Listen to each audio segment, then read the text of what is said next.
በእኛ ካምፓኒ ውስጥ ስኬት ባንክ ትልቅ ሚና አለው። ሆነን ለመናገር ከ5000 ብር ተነስተን ነው ወይ ከ3000 ብር ተነስተን ነው ዛሬ ትላልቅ የሚባል ስራዎች እየሰራን ያለነው። ትናንትና 5000 ብር ወይ 4000 ብር ስንበደር የነበረን ትንሽ የካምፓኒዎች ዛሬ ትልቅ መሆን እንደምንችል ማሳያኛ ነው። ለዚህ ደግሞ ሰፖርቲንግ ለዚህ ድጋፍ ደግሞ ትልቁን ድርሻ ይወጣ የነበረው ስኬት ባንክ በእኛ እንቅስቃሴ ውስጥ ትልቁን ሚና ተጫውቷል ብለን ደጋግመን ነው በብዙ ቦታ ነው መሰክረው። በዚህ እንቅስቃሴ ውስጥም ብዙዎች ከኛ ሞዴል ሆነው ከኛ ተምረው ትልቅ ደረጃ እንዲደርሱ ብዙዎች እንዲበደሩ አድርገናል። ስኬት ባንክ ተበድረሽ ቶሎ መክፈል እንደሚገባሽ በተደጋጋሚ ያስረዱናል። በዚህ ክፍያ ውስጥም እኛ በጣም መልካም የምንባል ጥሩ ተበዳሪዎች ነን።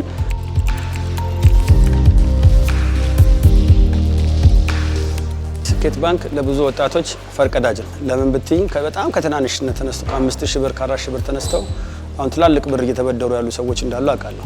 ብዙ ኦፖርቹኒቲ ያለው ስለሆነ ወጣቶች ቢጠቀሙ ነው። መስራት የሚችሉት ነገር በጭንቅላታቸው ውስጥ ካለ መስራት የሚችሉት ነገር በእጃቸው ላይ ካለ ይሄን በቀላል መንገድ ገንዘብ ተበድረው ለውጥ ማምጣት ይችላሉ ብዬ አስባለሁ። ሁለተኛ የሚበደሩትን ብድር በአግባቡ መመለስ አለባቸው። ለምን ከኛ ቀጥሎ ይመጣ ትውልድ ይሄን ብር ይፈልገዋል። ከሌሎች ባንኮችም በወለድም ደረጃ ጥሩ ባንክ ነው። ስኬት ባንክ ለወጣት ለሴቶች የተፈጠረ ነውና ብዙ ወጣቶች እንደሚጠቀሙበት አውቃለሁ። ግን ደግሞ ይሄን ሚዲያ የሚከታተሉ ሰዎች ይሄን የሚያዩ ሰዎች ደግሞ ተበድረው ቢጠቀሙበት እኔ በጣም መልካም ነው ብዬ አስባለሁ።